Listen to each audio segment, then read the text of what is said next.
I'm Sean Delaney, and today on the What Got You There podcast, I sit down with Laurence Gonzales, who is an expert in understanding the mindsets and the behaviors you need to survive tragedy, to overcome adversity, and to thrive in any environment. So if you want a wide-ranging conversation, please enjoy this discussion with Laurence Gonzales.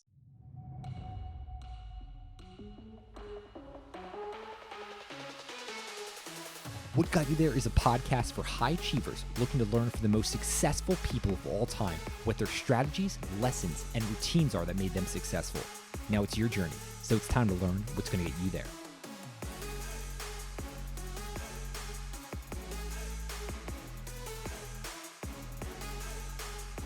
Laurence, welcome to What Got You There. How are you doing today? Good, thank you. I am very excited for this conversation to finally come to fruition. I know we've been working on this for a few years. But what I want to start at is something that you sign a lot of books with. So you're at a book signing and someone hands you a book to autograph. A lot of times you put two words, go deep, in the book. And I would love to know what the significance of go deep is in your life. Well, it has to do with looking at something and taking the view that it's simple and you can quickly grasp it and figure out how to deal with it. When in reality, most things in the world are not that way. Most things in the world are very complex. There's do you know who Elmore Leonard is? He writes sort of detective mystery kind of books. And he said, there's a mile of wire in a screen door, by which he means it's more complicated than it looks. And so when I wrote Deep Survival, well, let me back up a step. I first became interested in survival when I was a young journalist and I was doing research about airline crashes. So I've always been interested in aviation. My dad was a pilot. I've been a pilot most of my life.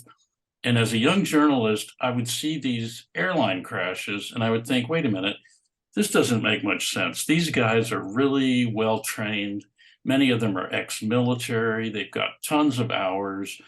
And then the NTSB, which investigates airline crashes, National Transportation Safety Board, they come out with a report that says pilot error. The guy drove his plane into the ground. Well, that doesn't make any sense. How come this guy's so smart and he did such a stupid thing, if that's really true?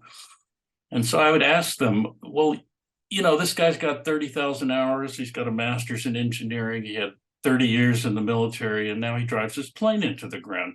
How do you explain that? And they'd say, well, we don't know. He's dead. We can't interview him. And so this started me thinking about, okay, there's more here than meets the eye. I need to investigate these things and go really deep into my research to find out what's really going on. And that's why go deep is something I put on the book sometimes, because Deep Survival was an attempt to explain that. Why do smart people do stupid things? And I think in Deep Survival, one of the things that made people like the book was they were kind of having these aha moments, like, oh, yeah, so that's what's really going on. So that's what that means. You mentioned aviation and your father. I would love if you just tell the miraculous tale, because when I read this in your book, I was blown away.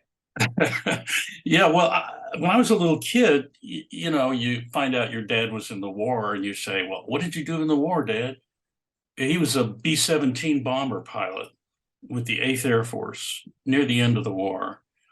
And he was shot down. It was the second time he was shot down, actually. The first time he managed to get the plane on the ground.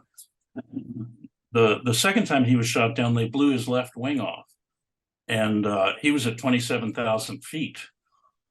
And he was not able to get to his parachute. He was supposed to be wearing it, but of course, none of the guys wore their parachutes on the airplane because they're very uncomfortable. So they'd stick him under the seat or something. And the plane was spinning so hard that he was not able to get his parachute and wasn't able to get out. So he fell 27,000 feet without any support. The plane was spinning so hard that it actually broke into pieces. And his piece was the cockpit. And he rode that down. It had the aerodynamics approximately of a bathtub. And he rode that down 27,000 feet and somehow survived. And we don't know why he survived. He broke just about every bone in his body. He was very badly injured. and was an invalid after the war for a couple of years while he recovered. But he recovered fully and went on to have a career as a scientist. He went back to school, he got a PhD, he had 7 sons. He was a very successful guy. But that story of survival was something I heard as a child. And it was like, wait a minute. Yeah. Everybody was killed but my dad. How can that be?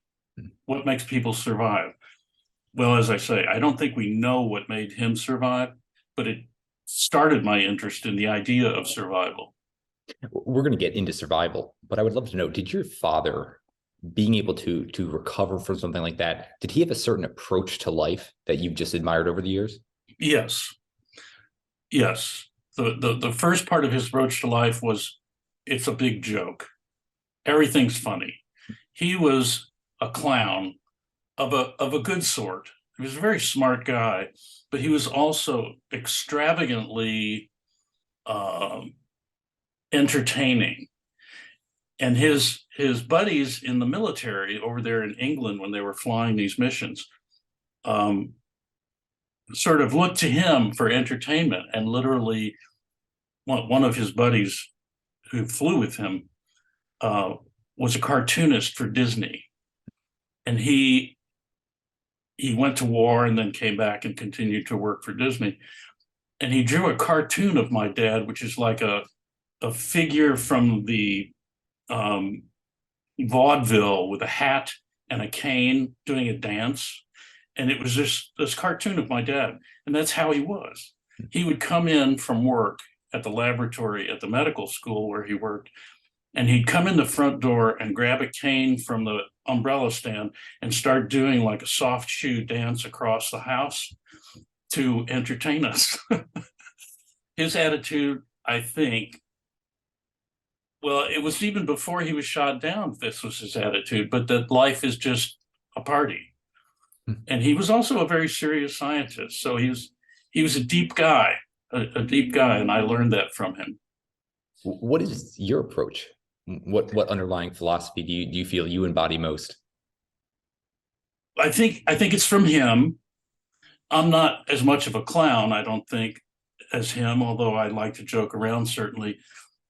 But what I got from him was that, like I started to say initially, everything is interesting. When you look at something, it's really more complicated than you think it is.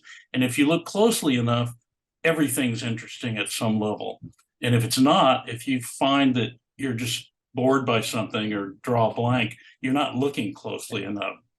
So that's been my life of researching for the things that I write, is I'm always looking, what's the next level? You know, what else is going on here that I don't quite see yet? And how can I get a deeper understanding of this? And that came from him. He believed that. When I was I think I was about 8 years old when I first saw him lecture.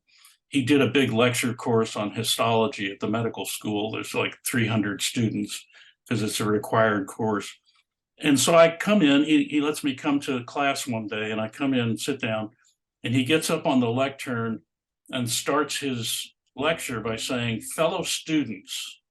And afterwards, we went out to lunch, and I said, Dad, why did you call them fellow students? You're not a student, you're the professor. And he said, well, because I believe that you should be a student all your life. And even if you get your PhD and all that, you should still approach life as if you're a student of it. That constant curiosity certainly rubbed off on you. I know you brought that up in the early days, getting interested in aviation and survival. You could see that that curiosity came through. That's something you seem to have had at an early age. Looking back now, you've had a tremendous amount of life experience. What do you wish you knew 40 years ago? Oh, gosh, a lot. I mean, I think 40 years ago, let's see, when would that be, in the 80s? I wish I had known how fast you can absorb knowledge, because I think I was a little intimidated even then by the size of certain books. So, you know, I didn't know anything about geology, and I had this geology book, but it was like 1,000 pages. It was huge. And I considered it to be like, I'll never finish that. But I discovered later in life, and I did ultimately read it and learn geology. I discovered later in life that I really could plow through this stuff and I really could retain it.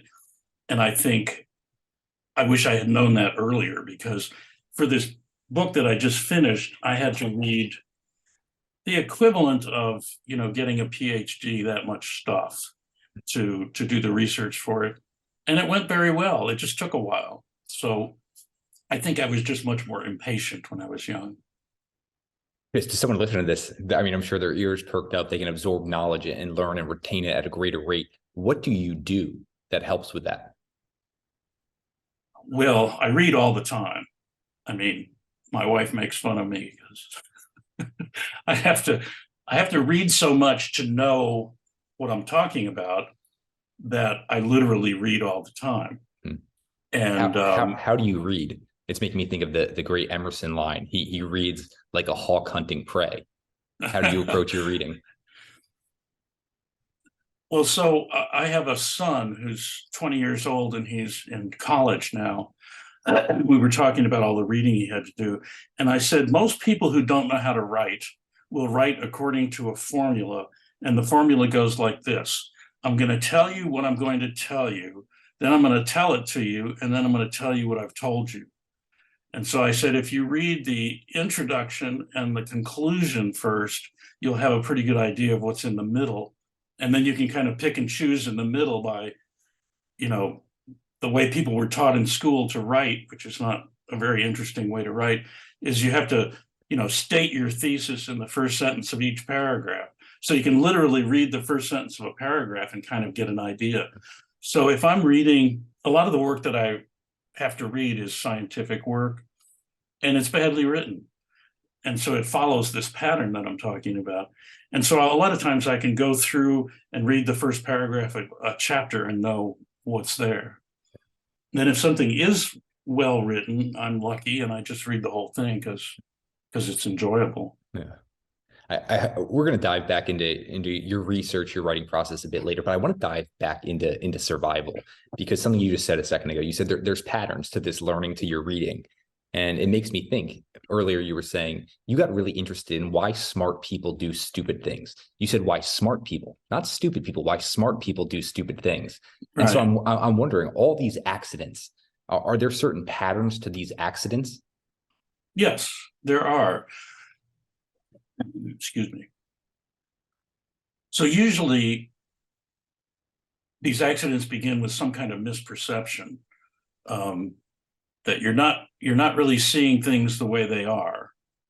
And so your plan of whatever you're going to do is slightly askew already, because you don't really understand what you're looking at. Sometimes things just break, like in an airplane. One of my books that was published in 2014, I think, is called Flight 232, about an airliner crash. And the engine exploded. I mean, this was not something that the crew had control over. An engine exploded. So there you go. But many, many accidents are a series of small steps that people take, starting out with the wrong step based on a misperception of something. And in Deep Survival, I talk about a number of cases like that. But if you look at accidents of all different kinds, you find that they tend to have a pattern. And they tend not to be one big thing like an engine explodes. They tend to be a bunch of small things that come together to make the accident. And so it's often not stupidity. It's a smart person who just has a misperception. Then what have you found and maybe you haven't come across this because you researched the people who actually fall victim to this. What about the people who are able to catch themselves earlier in one of those initial steps to not let that spiral? Are there certain things they do? Yes. The beginning of learning is admitting that you don't know. And so to have an attitude toward the world that you have something to learn, and that you have some humility about what's out there, is the beginning of getting smart. And so there's a lot that goes on in our world, and this is the subject of the book that I just finished, like the Army Corps of Engineers straightened the Mississippi River. Because they looked at the Mississippi River and they thought, this would be an awful good river if only it were straight and a little deeper and we could put barges on it. Well, that's not what a river is, first of all. Rivers meander for a reason. But they straightened it anyway, based on this simple idea. And their attitude, these are Army Corps of Engineers, these are West Point people. They're trained to know. They're not trained to ask questions. They're trained to say, I already know this, and I'm going to do it, and get out of my way or I'll run you over. And that's an invitation to disaster. And the Mississippi River is a disaster. It's a huge ecological disaster as a result. And so if you want to approach the world and not be a smart person doing stupid things, you have to start by admitting there's a lot that you don't know, and you better look more closely before you take a big irrevocable step. Certainly approaching things with that beginner's mind. Speaking of the mind, though, Yes. One of the things I love about your work and appreciate so much is the depth that you go to understand how our brain works and how we can use that for more benefit and also to avoid some disaster. So what do we need to know, just high level understanding of how our brain works, to put ourselves in a better position to make better decisions? So the short version of this is that the brain wants to simplify everything. And so I always use the example of my granddaughter, Cece. By the time she was 1 year old, she knew how to identify all dogs. She would not look at a goat and think it was a dog. She would not look at a dog and think it was a goat. She knew everything that there was to know about dogs, whether it was a Chihuahua or a Great Dane or a poodle or a pit bull. She always knew it was a dog.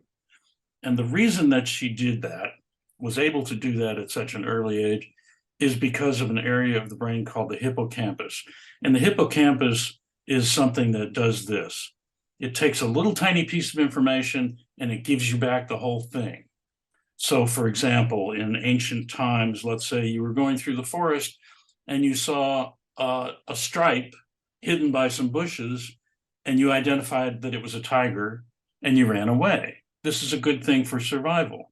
All you needed to see was that one stripe and you immediately knew there was a tiger there. And this is how the hippocampus does its work. It's also a part of the memory system we have. And once you create that mental model, let's say in Cece's case of the dog, you have all dogs. You don't need to spend time figuring out what a dog is. You instantly recognize it from any little part of the dog that you're going to see, no matter what the dog looks like, and you'll always have that. Then it becomes difficult to start differentiating, to make subtle differences. So once you make the mental model, you can dismiss the world and go about your business. That's what the system tells you. It tells you, you already know as much as you need to know about this, continue on. So this leads to systematic errors. For example, if Cece grew up with friendly dogs all around her, she might think that all dogs are friendly, and that might lead her later in life to approach a dog that's not friendly and get bit, because she has this mental model of what a dog is. So the mental models are not simply visual identifying things, they also have emotional valence. They'll tell you if it's good or bad. And they fit into patterns of behavior as well. So you take the mental models and you do things with them that I call behavioral scripts in my books. For example, teaching a child how to tie a shoe. It's a very difficult project. I've gone through several grandchildren now doing this, and it's hard. You get a 4-year-old, try to teach him to tie his shoe. It takes practice over and over and over, and they can't get it, and they can't get it. And meanwhile, they're manipulating these mental models. They know what the laces are. They know how to tie a knot, maybe even. They know what the shoe is. And finally, they get it. And when they get it, a very interesting thing happens that shapes our behavior through the rest of our lives. You take a task that requires all of your attention when he's learning, and turn it into a task that requires none of his attention. So once he gets it, he never has to think about it again. It turns into an automatic action. And we're all familiar with these automatic actions, like serving a tennis ball, hitting a golf ball, pitching a baseball. And for most people, driving a car becomes one of these automatic actions, which is not a good thing. But we all are familiar with, if you've been driving a car for a while, you're probably familiar with, like, I got all the way to the grocery store and I don't know where I was looking even. Yeah. It just was like on automatic pilot. Well, not so cool, eh? But we do that. And so all of everything we do, everything we learn is subject to this automated system, and it's dangerous depending on where we are. So that's one of the keys to starting to manage your behavior in the world in a better way, is to be aware that the system is operating all the time and kind of slap yourself awake now and then and say, hey, pay attention. The people who are able to do that, to slap themselves, to pause that little moment there, that little gap between stimulus and response, is there anything you've come across, the people who've developed or cultivated that ability? So I'll tell you a story. I don't know if I put this in any of my books or not, but there was an FBI agent who decided it was a good idea to learn to snatch a gun out of an assailant's hand. So he decided to practice this, because what if somebody pulls a gun on him? If he could take it away quickly, he'd end the scenario right there. So he practiced and practiced and practiced, and he became good at snatching a gun out of somebody's hand. And sure enough, one day he was on the street with his partner and some bad guy pulled a gun on him and he snatched it out of his hand. And then he gave it back. And you're like, wait, what? Of course he did, because that's how he practiced. Trained it. He trained with his partner, snatching the gun and giving it back and snatching it again. And he got very good at it, but he forgot that the part where he gives it back is not the good way to end it. What that tells you is that you get what you practice. Now, we're all practicing all the time for something. We're just doing it unconsciously, and we may not know what it is we're practicing for. So if we take little things in our life that we do all the time and do more conscious practicing, let's say you're stuck in traffic because you live in a city and cities have rush hour. What do you do with that time? Do you pound the steering wheel and honk your horn and yell at people? Or do you sit there and say, I'm stuck in traffic because I live in a city. I think I'm going to listen to some classical music or study French or something, other than blowing your top. Then you become more used to staying calm in stressful situations. And when a real stressful situation evolves, you may be better at staying calm. And so there are all kinds of junctures in our life where we can practice being more adaptive consciously. Then when an emergency comes out, like the guy pulls the gun, you have a plan and you have a practiced action that you're going to go to, and it's not going to be the wrong one. What about in those scenarios where the stress is real, where someone's walking a leisurely hike and all of a sudden a bear pops out? Is there any technique? Is there any strategy there to remain cool? Well, as I say, you get what you practice. Yeah. And so if you have practiced remaining cool in the smaller stresses of life, the chances are much better than when a big one comes along, you will stay cool. And so it's a matter of learning to regulate your own emotional system as a habit. So, when my daughters were little, when they do something like spill milk at the kitchen table during a meal, I would say, that's okay. Everybody spills things once in a while. Don't worry about it. We'll clean it up and we'll get you another glass of milk. I wouldn't yell and scream or throw a fit or say, why did you do that stupid thing? I would just practice with them. All of us are going to stay calm together now. We're going to look at this as this is part of life. yes, the planet Earth does have gravity. That's why things spill. And we're going to deal with it. It's part of reality. And we're going to do what we need to do. And then we're going to get on with it. And I noticed they're grown up now and they have their own kids, my grandkids, and they do the same thing, which I think has led to a much happier household than the one where people yell and scream. And so if you develop that as a way of life, that remaining calm, chances are very good that when the bear jumps out, you're going to remain calm and do the next right thing. Yeah, you've got that great line. In the moment of emergency, you're going to do what you've done before. Back to the Yes. small things become the big things, and you can handle those scenarios based Right. on what you've done in the past. So something you've talked about before is emotional priming. I would love to know what it is and the role it plays. Sure. So let's say you're let's say you're getting ready for a trip and you got to go to the airport and catch a plane and you're a little late already, so you're kind of rushing, and you and your partner are trying to get packed and you're rushing around a little bit and you stub your toe really badly on something. Now you're emotionally primed. You're in pain. This is a physical thing. Emotion is a physical thing. You're in pain. You're in a hurry. Now you're irritated, and you're much more likely then to blow your top if something goes wrong between you and your partner they're packing. Like, God damn it, where are my ties? That you wouldn't necessarily react that way if you hadn't had the priming of both being late and stubbing your toe and so forth and so on.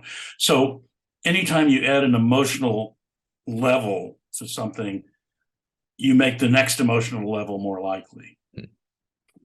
And so again, it's a matter of practice too, of learning how, when things happen like that, not to react. We've talked a lot about emotion kind of in the negative sense, but one of the things I've been fascinated around for a number of years is these superhuman feats of strength. And I know you write about this, and I forget if it was one of your friends who ends up moving this 500-pound rock off himself, but I would just love to hear, because you're so wide read, what do you make of these moments where someone can lift a car off another human being or lift a 500-pound rock off themselves? How are they able to do that? Yeah, the person who did that wasn't somebody I knew. It was somebody I talked to, though. So our musculature, the muscles of the human Homo sapiens body, are roughly the same as a chimpanzee's.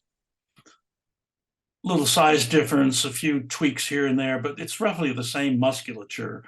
And so it has roughly the same strength, leaving aside things like training. And I'll never forget when I was a kid in my father's labs, there was an animal lab down the hall. He didn't work with animals, but one of the other scientists did. And they had chimpanzees there, and they had truck tires in the chimpanzee cage.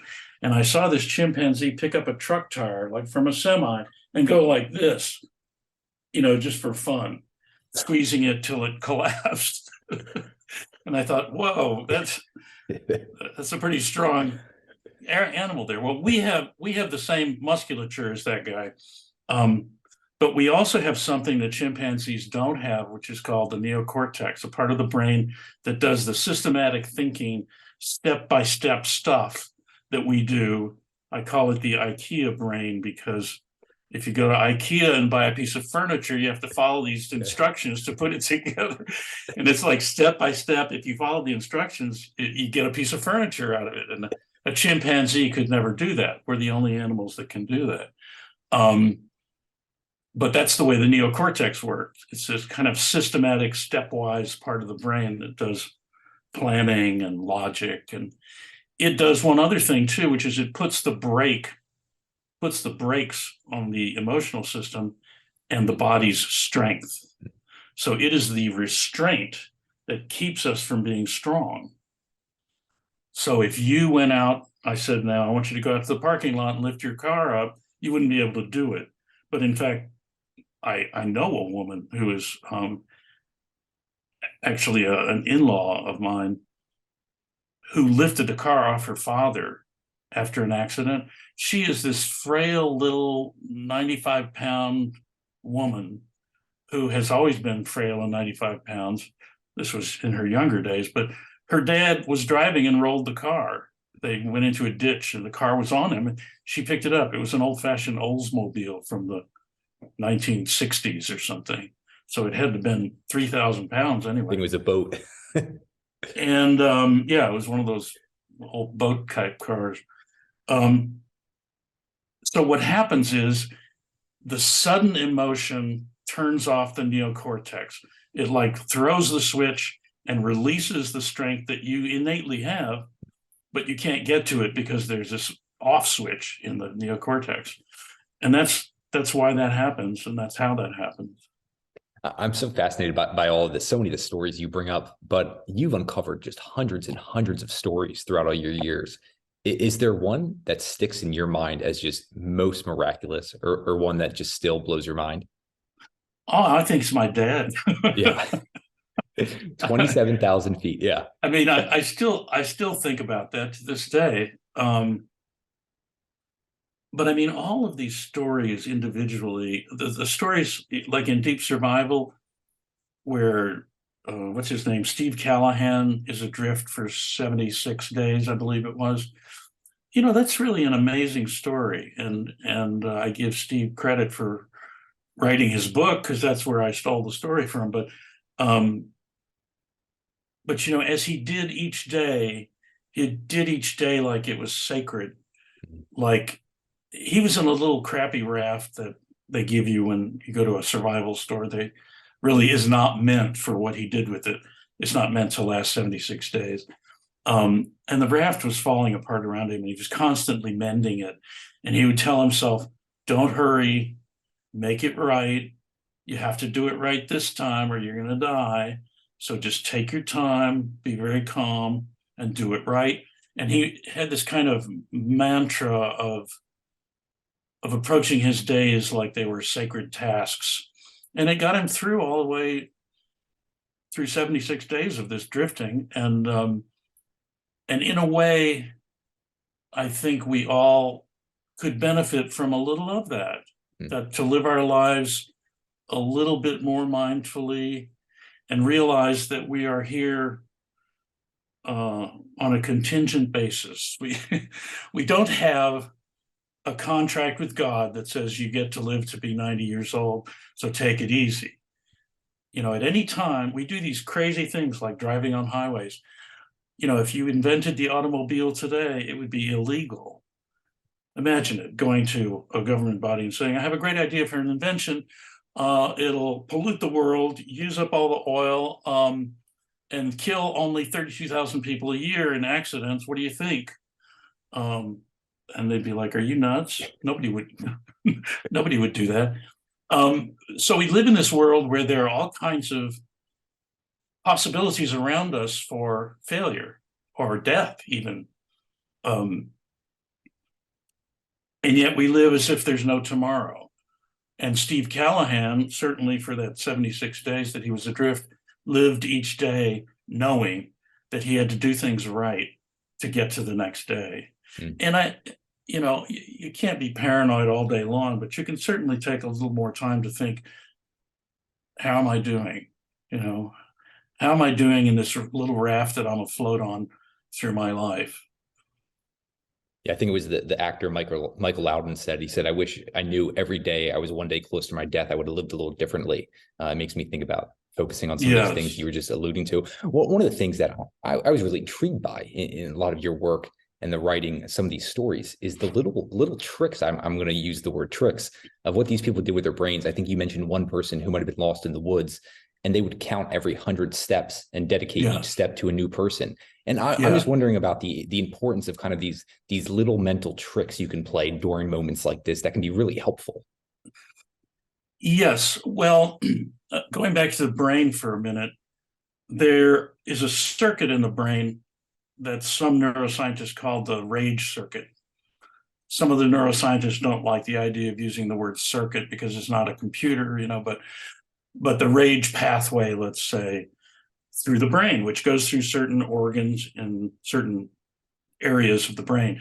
And everybody's familiar with this. All you have to do is have the experience of stepping on a cat's tail, and you see the rage circuit in operation. The claws come out, there's a scream, the fangs are bared, there's a struggle.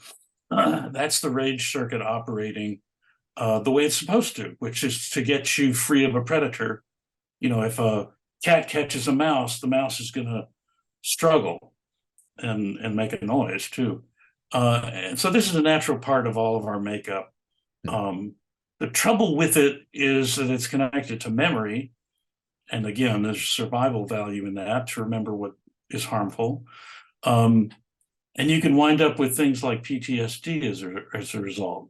So if you activate the rage circuit too much, it may stay on, or it may become hypersensitized. So everything sets it off.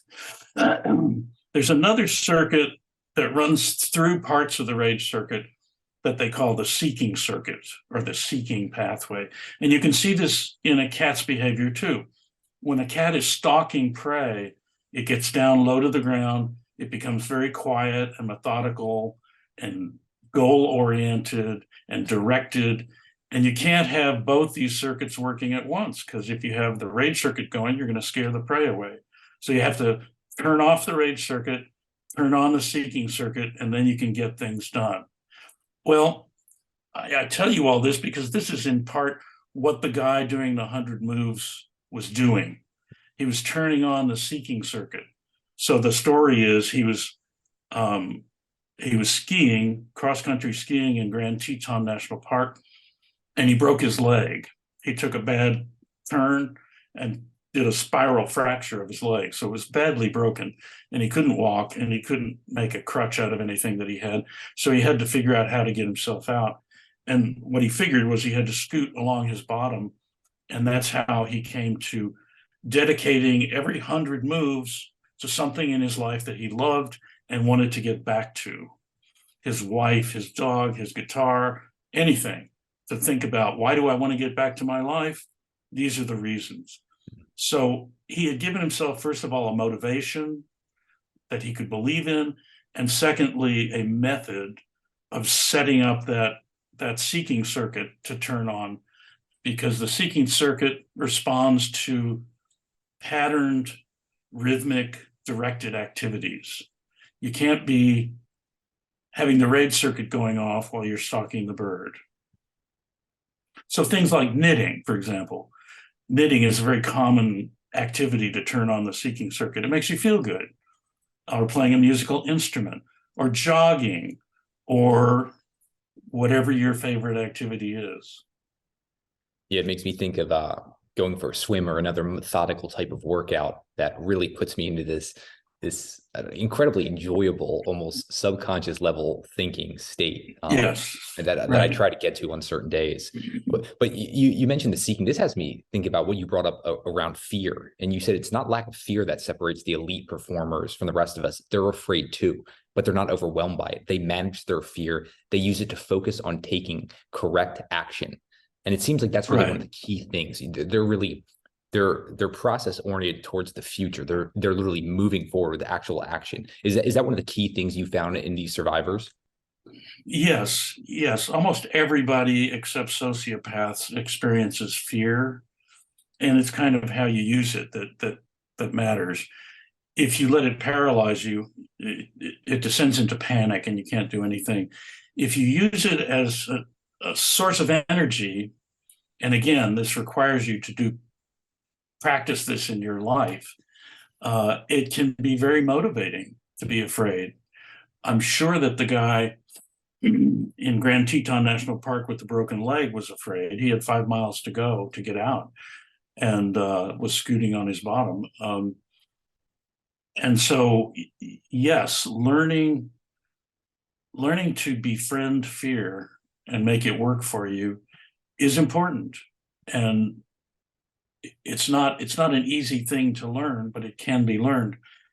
And the people who are successful at it are the ones who tend to get out. Yeah, You said learning that's not easy to learn. What have you found in all your years is one of the hardest things that most people struggle with learning? They could read it in a book, they could hear it again and again, but for some reason, we just have a tough time learning it. It's hard to learn not to react. So our tendency is to take reflexive action. That and this again is a survival thing from our ancient history. You see the tiger, you run away. But to take a pause and think for a moment is an extremely useful habit to get, even in situations that seem like emergencies. It helps to learn not to reflexively react to everything. And most of us live in pretty non-threatening survival kind of situations. I live in a suburb. I have a house. I have a backyard. I have a car. I have a coffee maker. All these things. I don't have predators. So it's very easy to become complacent and learn just to live without thinking. But I find that not only can you become a much better survivor by learning to think consciously, but then if something does happen, you're much more prepared for it. I mean, and so stopping to think yeah. is what I would say. And even what it seems like you were getting to there is saying, I mean, most of us, I'm assuming, listening to this podcast are living in a pretty comfortable scenarios. We're not experiencing deep-seated actual fear every day based on an animal coming at us. But like you say in the book, all of us are going to experience trauma at some point. There's no escaping it. And so in your other book that I just love, Surviving Survival, you talk about the ability to be resilient and understand it. And I'm wondering, resiliency as a whole, in the people that you've researched or interviewed, the ones who are most resilient, do they have a similar background or psychological makeup, or do they come from all different backgrounds? Basically, there's no specific pattern to their resilience makeup.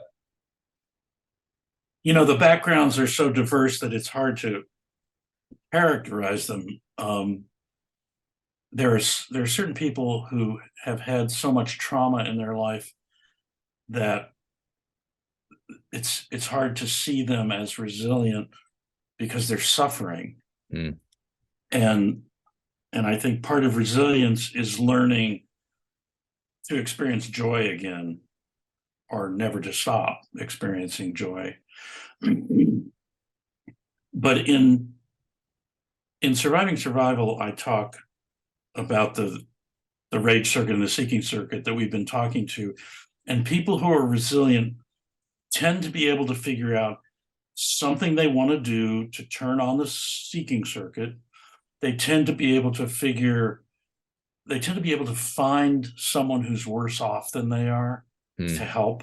So if you find someone who's worse off than you are and help that person, suddenly you go from being a victim to being a rescuer. So you're now on top of the equation. Instead of having something happen to you, you're making something happen for someone else. And it gives you a kind of power that's very healing. And so it becomes almost a given that if you go, like, let's say you go and you seek out a psychotherapist who deals with trauma, you're probably going to find that psychotherapist was traumatized somehow, because that's who wants to do that job. Yeah. And you kind of have to take that role yourself. Doesn't mean you have to go become a therapist, but I mean, if you're able to give back in some way, it's very helpful, very helpful. Is this from, I know at the end of your book, you do a great job encapsulating some of the big lessons and your rules for life. And so is this part of the want it, need it, have it?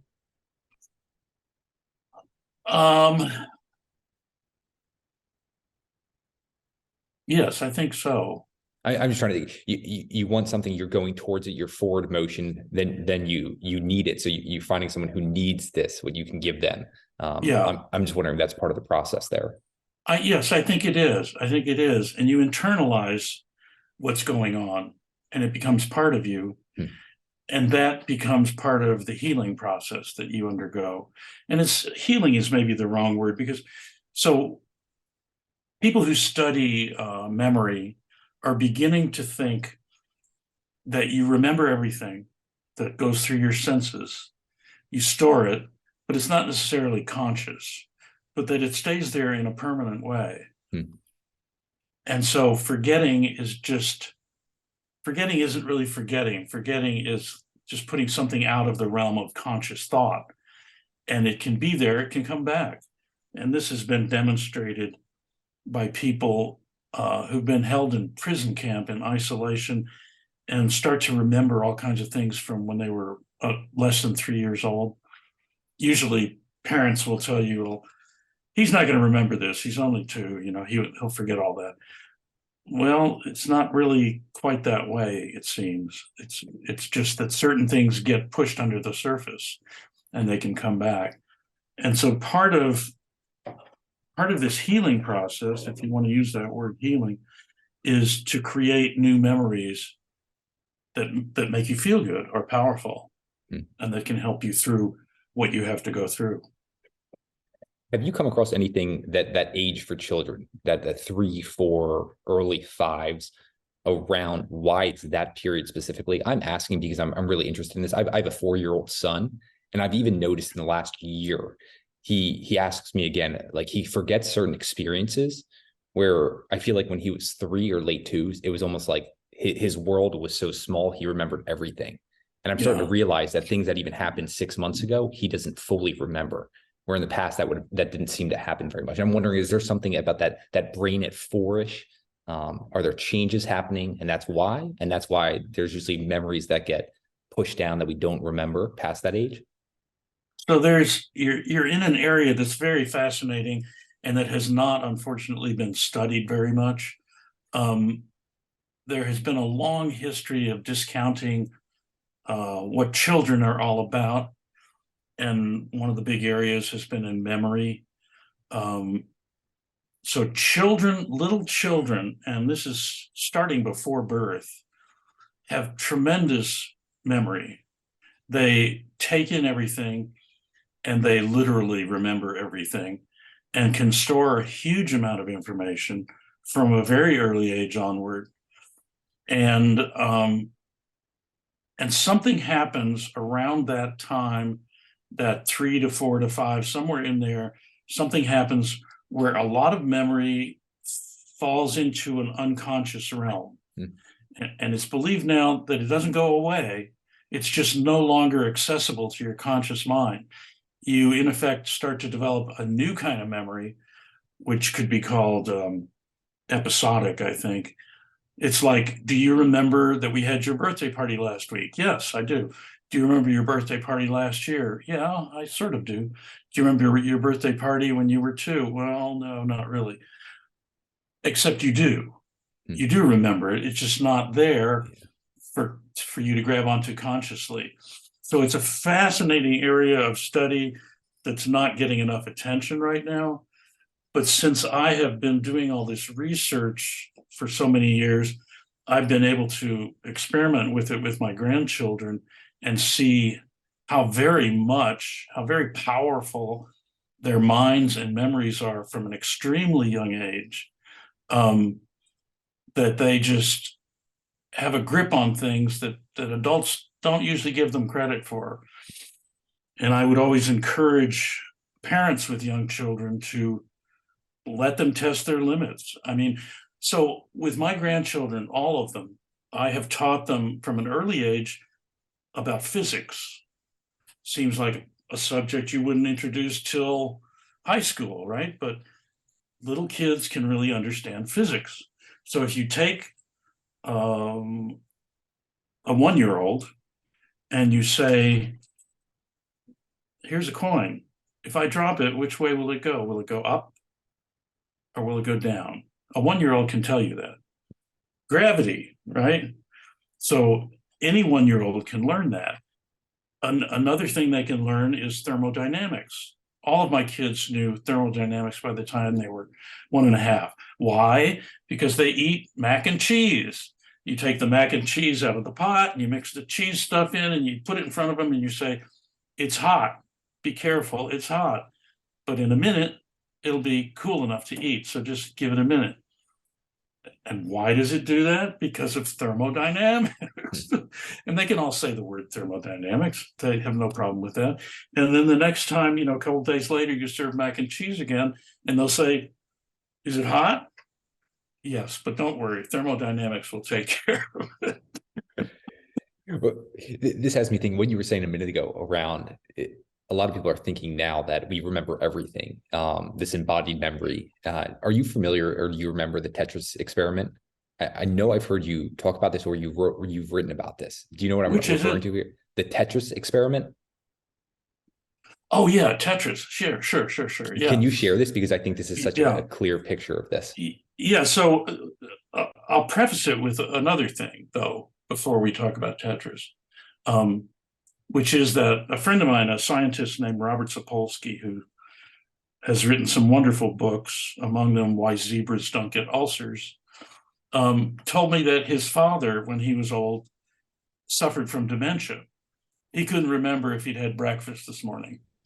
But he could stand up, and he was a professor in college of architecture, and he could stand up and give a 10-minute lecture on the history of flying buttresses, word for word, the way he had done in college when he was teaching. And then half an hour later, he could stand up and do it again, word for word, because he had this memory in a part of his memory that was still okay. And so we all have different kinds of memory. And in the Tetris experiment, they took somebody who could make no short-term memories and taught him to do Tetris on a computer with the little key, the arrow keys. And he learned it. And then every day he would be introduced to the keyboard again and wouldn't have any idea why he was there because he had no short-term memory. But if they put his hand on the keyboard, he'd know how to play Tetris. And then as the days went on, he got better and better at Tetris, even though every time he showed up in the lab to play Tetris, he couldn't remember what the game was called. He couldn't remember that he had been there the day before. So there's this whole realm of memory that is separate from, do you remember that we had your birthday party yesterday? It's a completely occult part of memory, and it's where things go when you practice them. And so the tying of the shoe that I mentioned earlier, when you teach a 4-year-old to tie his shoe and he can't do it at first, when he figures out how to do it, it goes into that occult part of the memory, and that's where it's stored. That's why he can do it without thinking about it anymore. And so we all have these, and again, I refer to them as behavioral scripts. It's like your grandmother used to play accordion, but now she can't remember if she had breakfast this morning, but she can still play accordion. Yeah. How does all of this factor into your writing process? All of these unconscious memories and thoughts. Do you think about that? Do they have an impact that you like to put focus on or attention to? Yes, there are two parts of the writing process. There are many parts of the writing process, but I'll talk about two of them to start with. One of them is completely unconscious, and it comes out of this area of the brain that we're talking about where unconscious things are stored, and nobody knows anything about that. I mean, if a scientist is telling you he understands that part of the brain, he's blowing smoke up your skirt. It's not true. We don't know anything about it. What we do know is that great things come out of it unconsciously. And there's a story that, I don't know, did I tell this story? I can't remember now if this is in one of my books, but there's a famous chemist named Kikuya, a German chemist, who discovered the structure of the benzene molecule. He was trying to figure out benzene, which is basically gasoline. And he couldn't figure it out, and he couldn't figure it out. He was very frustrated. And one evening he was at home trying to do his work, sitting in front of the fireplace, and he dozed off. And as he went to sleep, he saw the image of a snake eating its tail. And he went like, of course, it's a ring. Benzene is a circle. And he figured it out. So this unconscious, part of the brain gives us great gifts at time. And many scientists, artists, et cetera, talk about this process that Kikuya went through when he discovered the benzene ring, often in between waking and sleeping, or certainly while you're doing something else that you're not thinking about the problem. You're taking a shower or a walk on the beach or whatever. So part of my writing comes from that. The people at the Santa Fe Institute refer to this as the night shift. It's what happens when you're not paying attention. And so when you read my next book, you'll see passages in it that seem very poetic. That's where those come from. I don't sit down and say, I am now going to write a poetic passage. So there are other elements in my writing because it tends to be about science and the brain and all that stuff. And those I have to do much more deliberately. I have to get my research together and get it organized on the desk here. And I have to go through it systematically and write it up. And that's a much more, and you can tell when you read the book, the difference between the two. One is much more deliberate and methodical and straightforward. And the other is much more, a flight of fancy. And so those are two big parts of the writing that I've always been aware of. When I started out as a writer, I was very young. I always wanted to be a writer. I wanted to be a poet. So I would stay up all night in coffee shops and write bad poetry. And as I got older and learned more, I realized I wanted to be a scientist too, but what I really wanted to do was write about science in a way that was poetic, which is, I think, one of the things that makes people attracted to books like Deep Survival. It's both. It's got science in it, but it's readable. And so that's what I've tried to do with my career, is to be a translator for the lay person to understand some of this science and make my books readable by introducing this poetic element in them. Well, you've done a fantastic job of that. I greatly admired and enjoyed your work over the years. You mentioned the Santa Fe Institute. I'm pretty sure I first became aware of you through a mutual connection, Michael Mobison. Oh, sure. Yeah, Michael's a good friend. Yeah, Michael got me into your work, and I'm glad he did, because I know it had a deep impact on him and very deep for me as well. I'm wondering, who have been some of those authors or some of the books that have had that type of impact for you? Well, so when I was a kid, I was still in high school. I read Catch-22 and Cat's Cradle. I also read Faulkner and Hemingway and all that. T.S. Eliot, W.H. Auden. I read a lot of things that tended toward the poetic and the absurd. And they kind of gave me a sense of what could be attempted and what could be allowed and permitted.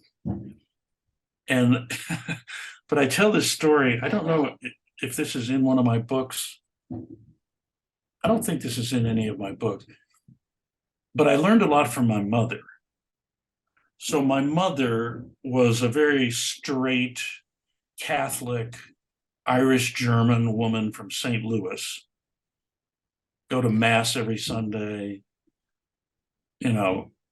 receive communion, that kind of thing. And she was also very driven by artistic values, let's say. So when I was a kid, fairly little, she would read books to me that she thought were good, like The Wind in the Willows is a wonderful children's book. But there was another book called Archie and Mehitable, which was the conceit was that this newspaper man comes into his office one day and finds a cockroach jumping up and down on the keys of his typewriter, writing a column. And this is the column. And it was published in a newspaper called The Sun, New York Sun. This is around 1916 that these columns were published, and they were collected into a book later on. but it was this cockroach doing a column, and it was all about current events. So in 1916, there were, all these political things going on. They were just discovering the Egyptian tombs, for example, and Tutankhamun and all that. So there was a lot of stuff about mysticism and reincarnation. It was also a time when free verse poetry was popular, and so there's lots of this cockroach writes in free verse poetry some of the time. And my mother would read me these columns, and they were all just wacky, completely wacky. And there's a cat named Mehitable, who was an alley cat, and you get to hear Mehitable's adventures in the alley. And she sings, Mehitable sings a song that has the lyrics, what the hell, in them. My mother would never say the word hell. She wouldn't say the word hell, even if she were talking about hell. But when she was reading a book, she would say it because it was in the book. And I thought, this is great. I can swear if I'm in a book. Freedom is represented by writing a book, because you can get away with murder. In terms of your writing, when did you finally feel that this was actually something you were very good at?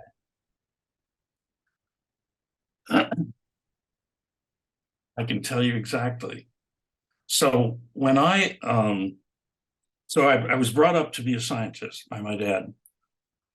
And when I finished high school, I went to Northwestern University in what would have been pre-med if I had stayed there. And the idea was that I would go to school and either become an MD or a PhD and do science. But I dropped out of school after one quarter and ran away with a rock and roll band. This would have been 66, 65, 66. Yeah, 66. And I stayed on the road with a rock and roll band for a couple of years. And it was great fun. It was the 60s. It was all happening. I was an accomplished musician anyway. I'd been playing since I was a kid. But I realized I didn't like the life. I mean, it just didn't appeal to me, sleeping in a motel with 9 guys I didn't really know, and traveling the country. And I was not a natural musician. It was not my seeking circuit. But it was fun for a young guy to do. And so then I came back to Northwestern and got back into school. And I was looking, how do I get back into college, and what do I take, and looking at the catalog. And one of the courses that was offered was writing. I think it was called composition, but it was basically a course where you go in and you write short stories. Okay, I thought, well, I know how to do that. So I took that course. And when I wrote my first short story, the professor came to me and said, I want you to enter this in the contest we have here at school, because I think you're going to win. And I entered a contest, some endowed contest that the English department had, and I won $1,000. And it was like, whoa, wait a minute. That's really all right. I think I'll do that again. And this professor really was instrumental in encouraging me. He found a bunch of contests for me to win. I won them all. And then I started getting published in small literary magazines. And I thought, I can do this till the wheels come off. And that's I never looked back. I was going to say the wheels are still rolling. I always love hearing stories like this, just the impact one person can have. Yeah, I wrote to him later in my life. This was probably 10 years ago, 15 years ago. I tracked him down and wrote to him and told him that, because he really did make a huge difference. Up until that time that I did that with him, I wasn't sure. I mean, I didn't know, I'd sit in my room and I'd write all the time, but I didn't know, was it any good? Was it nonsense? You don't know until people start reading it. Yeah. Well, I certainly enjoy your work, so it's definitely persisted through today. But one thing I want to close on here, we were talking about trauma, and no one escapes it. In your book, Surviving Survivor, you end with this passage that I just really enjoyed. So you mentioned your son's name is Jonas. You say Jonas sat in the back. You're on a drive coming home from, I'm pretty sure it was the beach one day. You said Jonas sat in the back reading a book. Debbie, who's your wife, sat beside me, strong, thriving. I felt it then, that tremendous rush of gratitude, that overwhelming sense of the beauty all around us. And I asked her, how did we get so lucky? She looked at me and smiled and said, as if it were the most obvious thing in the world, we went through all that bad stuff to get here. I would just love if you could expand. I thought that was absolutely beautiful, but I just love how you bring up to be able to feel that deep connection, that deep fulfillment. We were talking about that. We were talking about that today, and we talk about that a lot. So I just turned 75 in December, and it's kind of a turning point, a psychological turning point. And I was very happy that I had just finished this book that I've been working on for so long. And we've talked a lot about this lately. Like this morning, we were sitting at breakfast, and she said, I waited all these years just to have this. And what she meant was we were just sitting there at breakfast. There was nothing particular going on. She was reading the paper. I was reading a book. And it was quiet, and we had food before us, which not everyone in the world does. And we have just developed an attitude of gratitude. It just is amazing, especially if she likes to read the newspaper. I won't read it. It's too disturbing. But I mean, if you look at the world and you think, how did we get so lucky to be here? I'm sitting here, it's noon here, it's 1 o'clock where you are, and I'm thinking, what am I going to have for lunch? Not everybody gets to make that decision. Not everybody gets anything. And so to live in a state of kind of amazement at our good fortune is part of the deal. I mean, if we can't save everybody in the world, at least we can appreciate what we've got going in it, and be grateful for it and try to help others. And so that really is a big part, because the book you're talking about, Surviving Survival, is about being resilient after trauma. And part of that resilience is, well, the trauma's over, the trauma's over, the bad part already happened, right? So now you're sitting here and you're calm, and you've got an orange in front of you, and you're going to eat that orange as if you were sitting in the desert, because that's how good it is. And if you see all of your life with this kind of a view of how wonderful it is, you'll just be much more resilient in every way. That's beautiful, Laurence. Say you could do this long form interview, sit down, just ask endless questions of someone. Who would you love to do that with?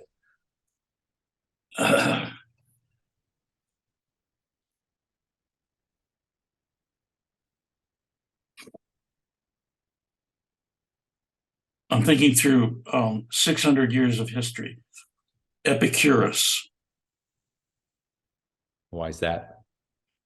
Epicurus was one of the early, not the first, but very early proponents of a theory of the universe that said there is nothing but atoms and void.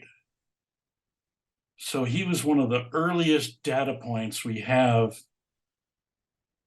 on looking at the universe in a scientific way. The word Epicurean has come to mean something that doesn't really refer to him and doesn't really reflect his way of life. It's come to mean something luxurious and fancy and perhaps overindulgent, but he didn't live that way. Epicurus lived very modestly, and he would invite friends over and have very modest meals. But his viewpoint in life was that when you die, there's nothing. Your atoms go back to being atoms. There's no soul that goes on into heaven or something. It's over. It's done. So the only reasonable way to live life is to enjoy it. Just like what I was saying a moment ago, to look at your life and say, this is really great. I am really lucky. I'm having a great time here. Not to extravagant lengths or something, but just to appreciate what is life. and to give yourself permission to enjoy it, not to work yourself to death, not to covet what other people have, but to give thanks for what you have. And Epicurus was near to the beginning, not the exact beginning of this kind of thinking. And so, yeah, I'd really like to know.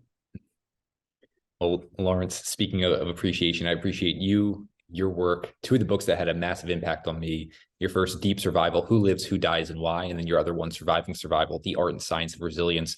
Of course, I know the listeners are going to be intrigued by these. Will be linked up in the show notes as always. Anything else you want to leave the listeners? Where can they stay connected with you? Where can they check out your work? And I know they're going to be intrigued by your upcoming book you have coming out. Go deep. Here we go. Fantastic. Well, Laurence, I can't thank you enough for joining us on What Got You There. Thank you.